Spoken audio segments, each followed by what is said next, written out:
So let's move to episode 3. Episode 3 of Masters of the Universe Revelations, and it's called The Most Dangerous Man in Eternia. And that's when we kind of hear Evelyn, and she's talking about, or somehow it comes up, that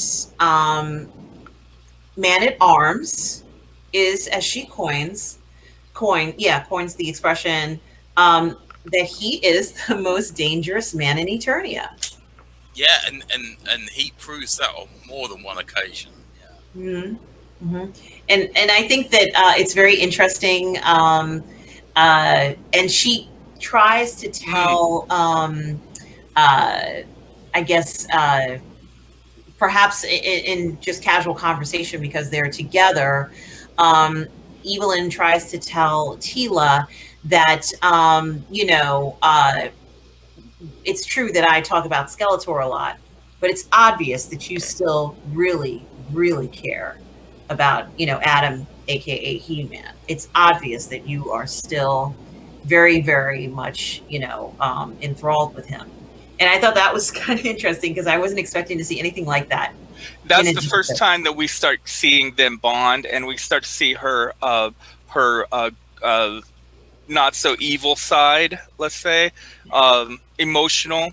And this is also the episode that starts off with that massive flashback, Merman and attacking He-Man and Tila underwater, setting, and like I said, every episode sets up something. Well, we see Man at Arms come and rescue them, showing how badass he is, and that's what sets the mood for everything coming forward. And then Evelyn and Tila start interacting more, and then we kind of see where Man at Arms is these days. Yeah, definitely. I mean, we saw in, continuing what you were saying on the flashback, He-Man kind of makes I would say a corny joke where he says, "Oh, you're always wet," or "You always get wet," Merman. Of course he does, but the idea, like these sort of cute comments that only a person who loves you would laugh at. And I remember Tila says something like, "Well, his humor, kind of was very unique or quirky." And, of course, that's when Evelyn is saying, "Yeah, of course it is, because you love this guy and you think he's the best, and he probably is the best. But, you think he's the best, and you don't want to admit that you really do care a lot about him." And so that was kind of interesting, too. It's essentially, we see another scene like what you said, TheRichard. And in this scene, we're seeing a fountain, and like village folk who are going up to this fountain, and it's a special fountain because it's a magical fountain, and people are collecting water from the fountain, and the water is special because it has magic in it. And at some point, a man accidentally drops like a flagon of this magical water, and everyone is so upset about this, and they kind of verbally attack him or something like that. And it's at this very moment a number of different things happen. We do see Man at Arms here at the village, and I guess, and I could be getting it out of sequence, Tila and Andra and Evelyn are also arrive at this village, and at the same time the technology clan also are there as well. yeah. So what I was going to say is those forces, the techno forces, we saw them inside Snake Mountain. Now they're outside, and they're kind of like causing all sorts of problems and issues. And I'm sure that they didn't like that people were taking this magical water. Like, I'm sure they're like, we don't think you should do this. Stay away from it. Shun magic. Come to our technology. But the interesting part about this is that the techno group are forced to leave, and it's there really wasn't any fighting, but they were forced to leave. They're kind of like, you're not going to fight here today, and they were like, all right, we're going to leave, and they kind of zoom away. Very traditional of what we see in a lot of episodes from Masters of the Universe. Like, We'll let's say get you next time. Yes, that's right. That's exactly it. And I kind of thought that was, a throwback, obviously, to what we usually see. But yes, obviously, the reason why they are forced to leave is because we see an exiled man-at-arms there, and he's with the Beast Man, and and they kind of are the guys who kind of push this group away. And then we learn, sadly, that Man-at-Arms has been collecting this magic water to give to Orko. And I was just like, oh my gosh. Yeah. Trying to keep him alive. He's literally a magic being. He needs this life sustenance. And it's sad. He looks awful.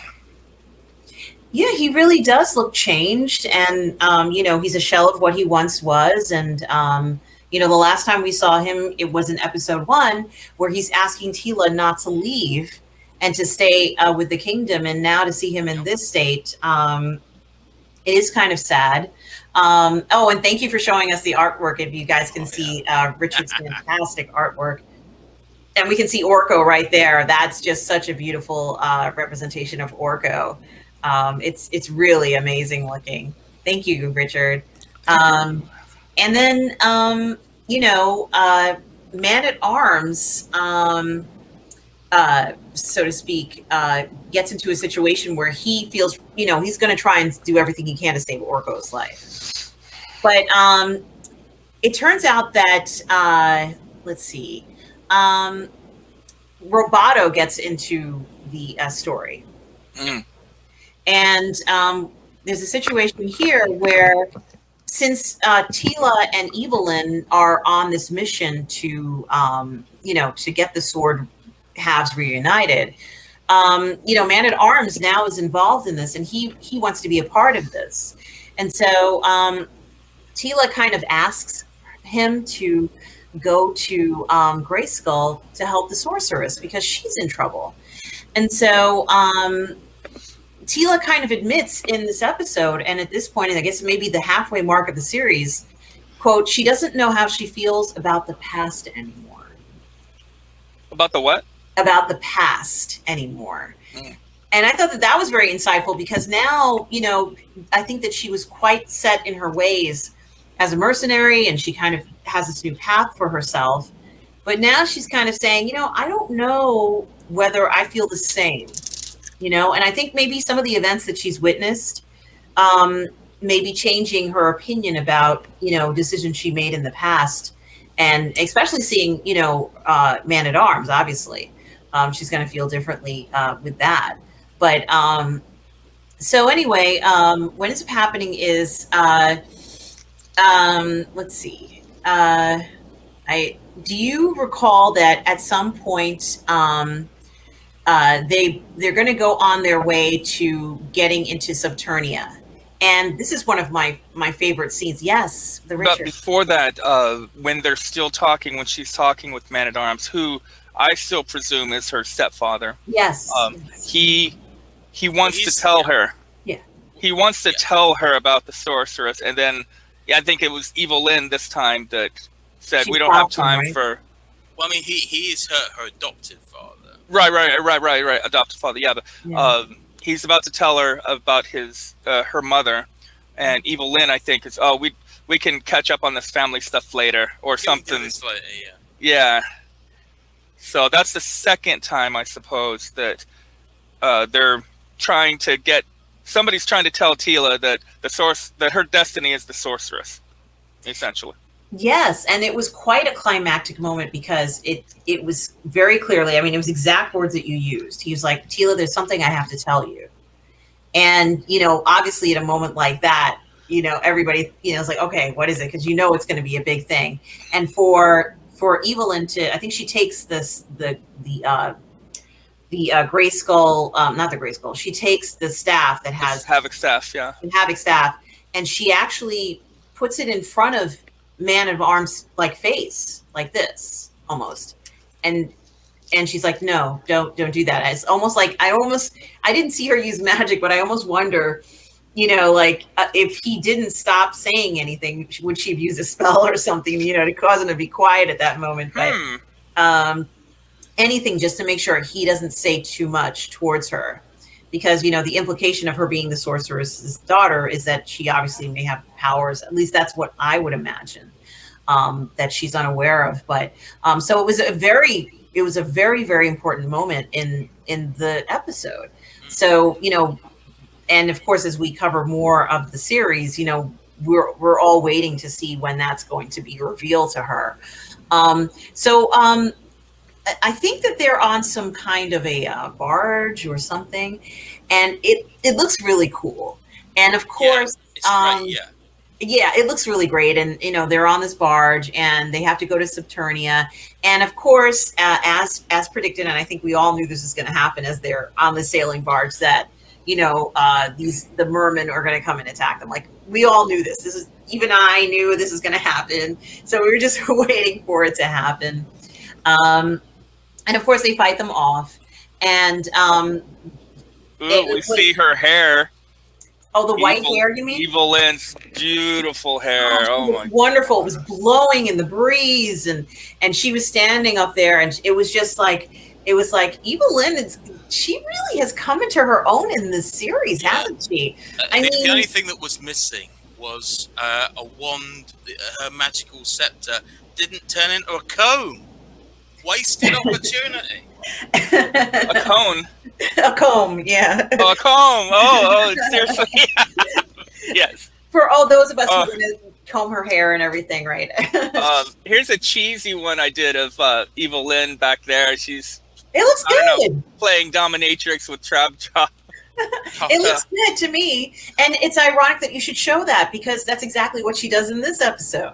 She ends up capturing one of the mermen, right? And she holds him as a prisoner to ensure that they have safe passage to the entrance that she has to open to Saturnia, right? So it's very much like what you drew, TheRichard, in up there, where she has some kind of a rope or something, and she's holding the merman. It's a whip, isn't it? Oh, I'm sorry. It's more bondage, sort of. We're not a kids show. No, this is not a kid's show. She clearly has him. She has dominated this merman, and she's going to use everything that she can get from him to make sure that they get across the water and everything is fine. And there's a little scuffle, and essentially, when they get to the entrance of Eternia, she's able to use the magic and maybe the staff to open up the entrance, correct? And essentially they enter Saturnia. And what's very interesting about this part is that, now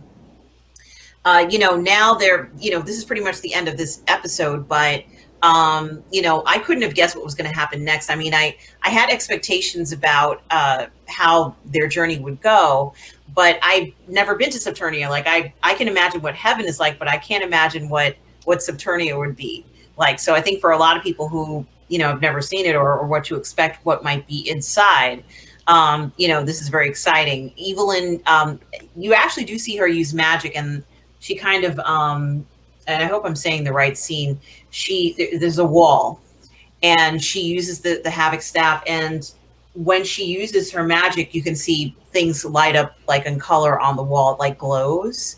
And I thought that was one of the coolest effects in there, for me anyway. Evelyn is clearly, I think at this point, holding back on her abilities. And she's smart. She's gathering, she's setting aside stuff for when she needs it. Because you never know what's going to happen next. And in this scene right here, she's going up against Tony Todd as Scareglow. His voice, what does he say? Come here, girl, or something like that. Whatever his. We are venturing, aren't we, into episode 4 now? We are. Are we? Oh, okay, no, okay, we okay. Are. So all right. So let's talk about episode 4 of Masters of the Universe Revelations. Episode 4 is called Land of the dead. Oh, see, Tony, you did this last time. Now I did it this time. Yeah. Yeah. I know, right? I know. I get them all confused, even though they're playing right now. Yes, okay. No, continue, Richard. Tell us what you were saying. I forget now. Of Scareglow. Scareglow, who is voiced by the magnificent Tony Todd. Yes. He's got the deep, haunting, terrorizing voice. And Scareglow, as he has different. His history is varied. There are multiple versions of his history, Yes.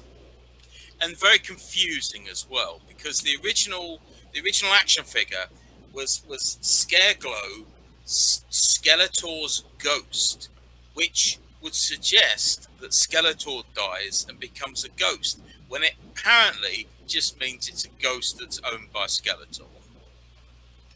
So there you go. Yeah, so we really don't know. He's kind of like I see him kind of like the Red Skull in Endgame here. Yeah. And he's doing a lot more. He does these illusions to scare, to feed off your fear. He's a fearmonger. He feeds off their fears. So everybody has their own certain nightmares. And ultimately, Teela has her nightmare, and we'll go into that. That's pretty revelationary. Yes. Yeah, it really is. I mean, so what happens is the group enters into Subternia, and what's very interesting about it is that we hear Orko, who happens to be with them, recite some very interesting fables from, say Troilian fables. Scary. And and they, it's sort of like he says, I don't remember, I didn't write them down, but let's just say it's he starts to talk about illusion and the idea of an illusion and things looking different to people who are standing right next to each other, something in that regard. And the next thing you know, Teela is in a completely different place than everyone else. Orko and Evelyn are also in a different location. It looks like Troilium, right? Or Troy, yeah. Tralla. And Andra and Roboto, I said his name right, are somehow trapped in another place fighting some evil manifestations. And so they all have sort of like a trial. And they're all sort of in these different illusions where they have to face things. And Evelyn and Orko are the first to realize this is a very good illusion. Mm-hmm. We don't know if Teela understands it's an illusion at first, but it makes sense that the two magic users would notice that. And they made it obvious by taking him to Tralla, because obviously he shouldn't be there. So, mm-hmm. And then it gets grim. It gets grim for everybody. Yeah, because basically way back in the midst of time in the 1980s, there were these things called shadow beasts, which were basically weird. They were like hairy apes with like red eyes and rhino horns. So they've kind of adapted that, and they've gone, so all the Trollans, because all the Trollans are now, it would appear, they're all dead. And Orko is the last Trollan alive. And all the spirits of all these dead Trollans have sort of congregated into this shadow beast. And that's what, oh, here we go, and that's what attacks them. Oh, to the left, there you go. And that's what attacks them. Yeah. Or it's a manifestation. Maybe what's happened is they've come into contact with these shadow beasts in the past, and they know they're a bit of a problem. So they've gone, let's find whatever they're afraid of, and turn them into one of these. Although The Shadow Beasts were always kind of a bit lame, you know. But It's one of the It was one of the easiest things to draw too, because it doesn't have any real outlines, no details, so it's kind of a cheapo. But whatever. I mean, we got Scareglow though in glorious form. Yeah, Scarecrow really does dominate, you know, the illusions, all three illusions. And, you know, I think the manifestations of Scareglow are balanced. Like, for example, when you just see the green glow or yellow-green glow. But then any manifestations are balanced. Like, for example, when Tila sees the Skeletor ghost, so to speak, and you still see Scareglow around, you know, like it feels very massive. It feels like almost as if it's going to overpower her. And, you know, she gets confronted with the notion of, you know, am I ready to become, you know, Man-at-Arms? Am I ready to take my proper place? And they almost hint at whether she's ready to become a sorceress. You know, I think that was something that they were hinting at, although it's not, you know, verbally said. You know, where she talks about being scared of her own power, so to speak. Yes. Her own This power. will be the third time. You're correct. You know, and I'm like, power? Listen to what it's saying. It's like she even says it to herself. My own power. And I almost wonder, you know, if deep down inside she knows that there's a little bit something more going on in regards to her abilities that you know, she herself hasn't outwardly admitted, but maybe inside is suspecting. This is the first time we actually see her utilize her own power when she does fend off Scareglow. We see her manifesting power. So she knows inside that she's got a bigger goal, and the whole thing is her biggest fear is fear of success, or fear of what she is supposed to be doing. She knows fear of her destiny, essentially. She may not know the exact words, that she knows that she has something big, and she's hesitant, and we get to see it start to manifest. Yes, we certainly do, don't we? And I think it was very interesting to that scene alone was very entertaining, because it had so many of these elements in it where she has to confront herself. She has to confront a manifestation of herself. She has to confront a manifestation of He-Man. That was great. That was a great scene. That was a great scene to see. Yeah, to see the old version of her and the new version just go at it. Yeah. Oh yeah, that's true. And I almost you know, think that it's very interesting in a sense, because now I almost think that this episode is the point of no return for her. Yeah. Because once she realizes that you know, she's not the same person she was, you know, when, let's say, when Adam passed, or, you know, in that first episode, you know, then now she has to rethink what her future is going to be. And so when she had said in the previous episode where she doesn't feel the same about things that had happened in the past, you know, clearly now she's kind of matured a bit. I'm not even quite sure if that's the right word, but something has happened to Tila. And now I think maybe she feels that she might be ready to take on the responsibility, maybe that she was afraid she didn't want to have, so to speak.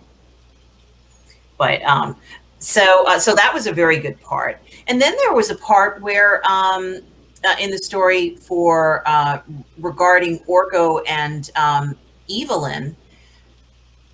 Tell me about this, the font of mystical energy, where they, yeah. And so in their illusion, they're in Troila, and they're inside of what looks like it might be a tower.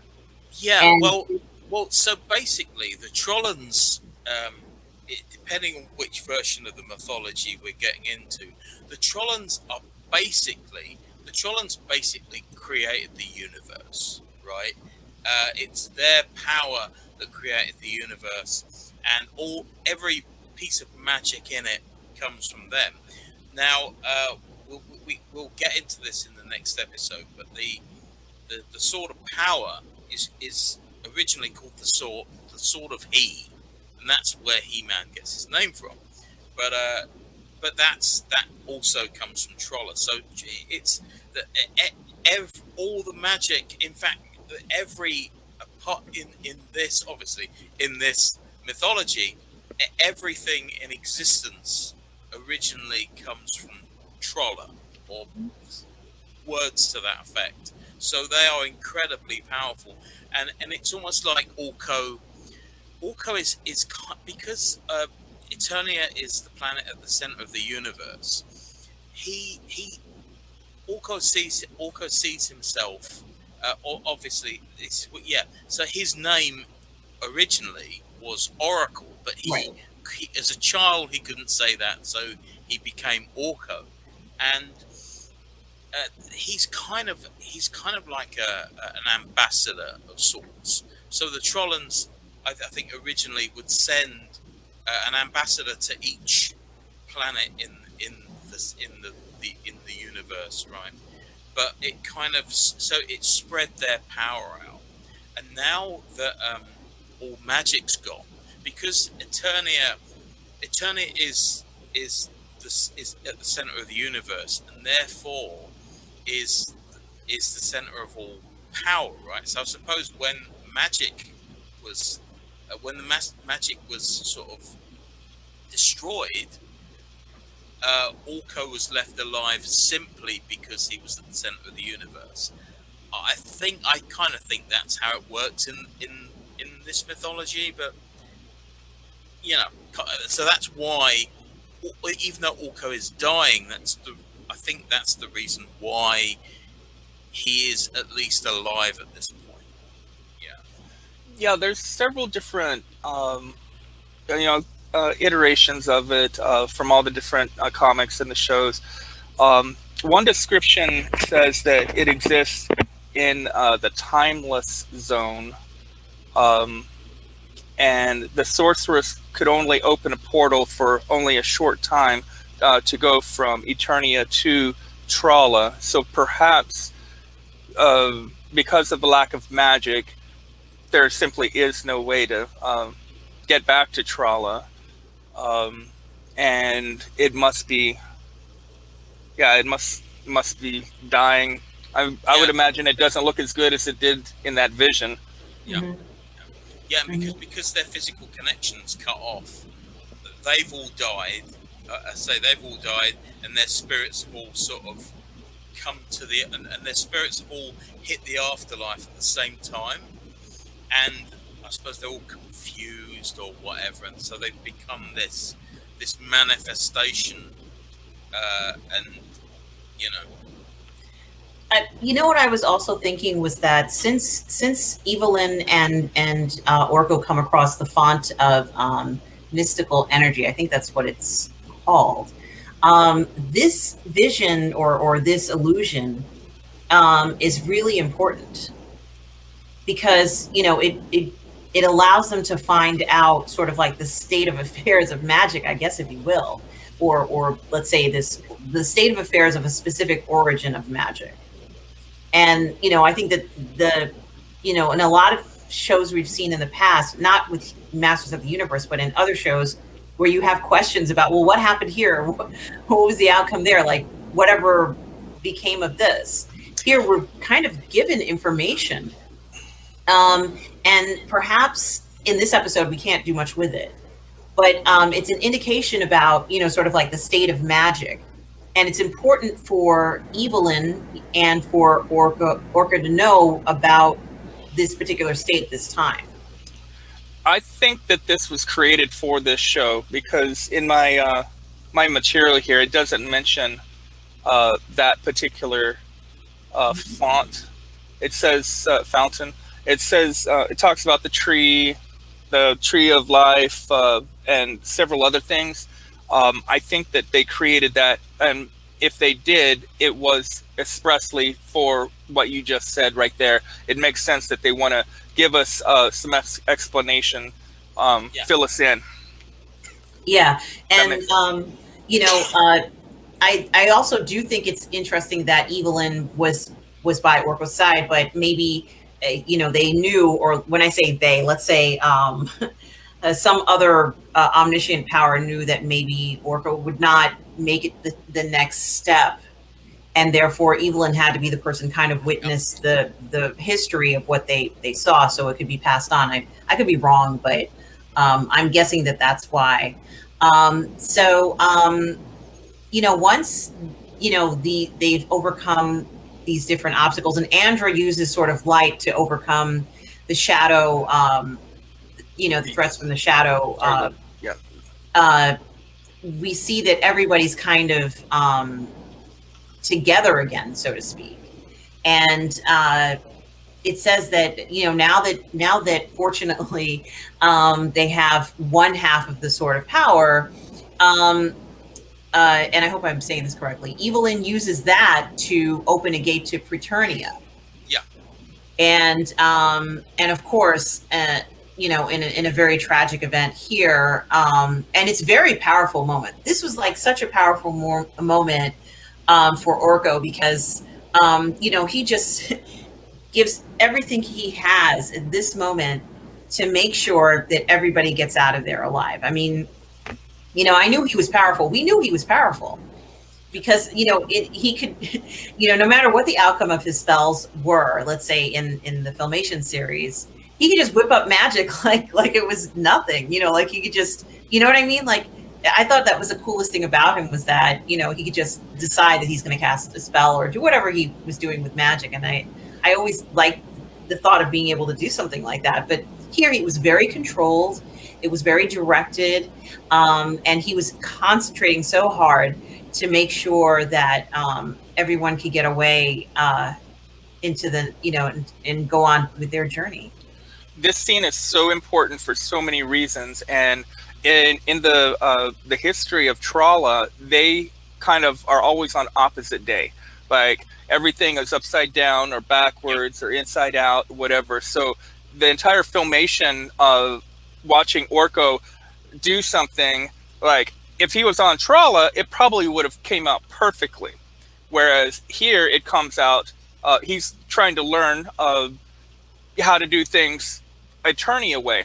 Well, there at the very end of this episode, when he does things right, it was more of a sign of him becoming one, him finding becoming who he's supposed to be and everything. And it's people, certain complaints say, oh, they killed off Orko. No, they did not kill off Orko. Orko found his strength, his power, his purpose of being, and he saved everybody in that community. Ultimately saved the universe because of what it leads to. So I don't think he's gone, and I don't think he's dead, and they definitely didn't kill him off. And it's very interesting that you should say that, because this is the second time that we've seen a situation where the series is called Masters of the Universe, and this is the second time we've seen a very important character do something that like a master of the universe would do, like kind of instill the ultimate power that's going to have a profound effect over the universe, and it does. Like this is very interesting. That what we're seeing are these incredible uses of their power, and the profound effects that it has after they use them. So I think that was also a very interesting thing to note about that scene as well. But okay, so that was the end of episode 4 of Masters of the Universe Revelations. Well, thanks for joining us again on PGS ALL-STARS in our special series for what we love about Masters of the Universe. Hope to see you again soon. Until then, take care.